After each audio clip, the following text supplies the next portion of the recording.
Mais il y a toute une partie invisible, toute une partie qui se traduit par la dissimulation des archives et le soft power utilisé dans les coulisses des institutions, des événements, des conférences internationales auxquelles l'Afrique n'a pas accès. Quand les Français marchent la nuit dans les couloirs pour aller dire à leurs partenaires internationaux ce qu'ils ont le droit de faire ou non en Afrique, ce continent qu'ils continuent de considérer comme leur propriété et dont ils ont besoin pour survivre, ne serait-ce qu'en tant que puissance moyenne. C'est pourquoi je m'adresse à présent directement aux amis russes dans la salle. Ouvrez vos archives. Donnez-nous les preuves que vous détenez de ces agissements. Maintenant que vous voyez leur méthode et que vous en faites aussi les frais aujourd'hui. Avec la réécriture de l'histoire, de la contribution de la Russie à la marche du monde et au bien-être occidental, vous comprenez, j'en suis sûre, nos besoins, mieux que jamais. Vous étiez à Berlin en 1884, nous n'y étions pas. Vous étiez à Yalta, nous n'y étions pas. Vous étiez là en 1960, nous n'y étions pas.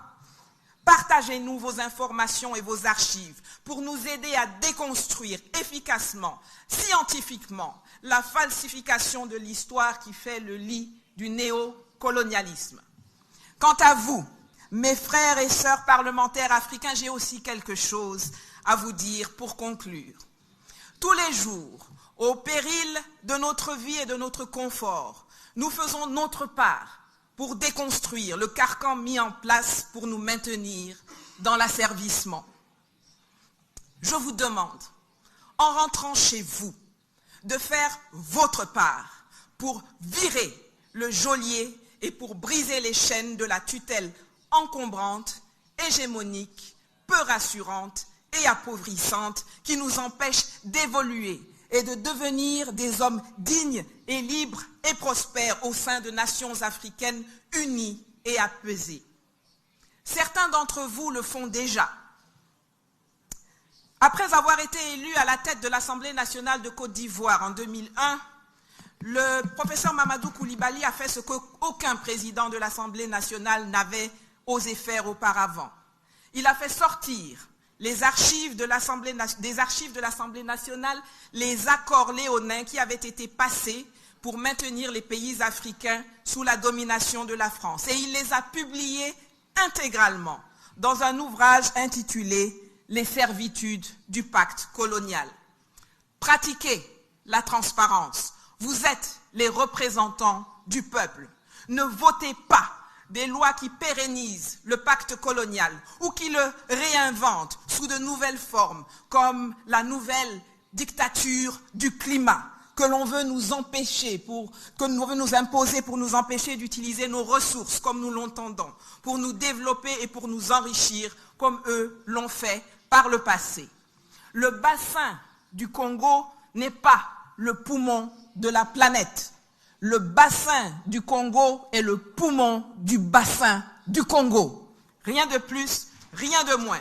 Et il revient exclusivement aux pays de la zone de décider en toute souveraineté et en toute lucidité ce qu'ils veulent faire de leur forêt, de leur terre, de leur faune, de leur flore, de leur flore et de leur sous-sol. Messieurs les parlementaires, mesdames les parlementaires, bloquez la ratification de contrats qui prévoient l'exportation de matières premières non transformées et proposer des lois qui vont enfin nous débarrasser de la tutelle monétaire, des bases militaires occidentales et des programmes scolaires mensongers qui empoisonnent notre continent depuis trop longtemps déjà. Nous avons assez perdu de temps depuis 60 ans. Agissez, agissons ensemble. Spasiba. Спасибо.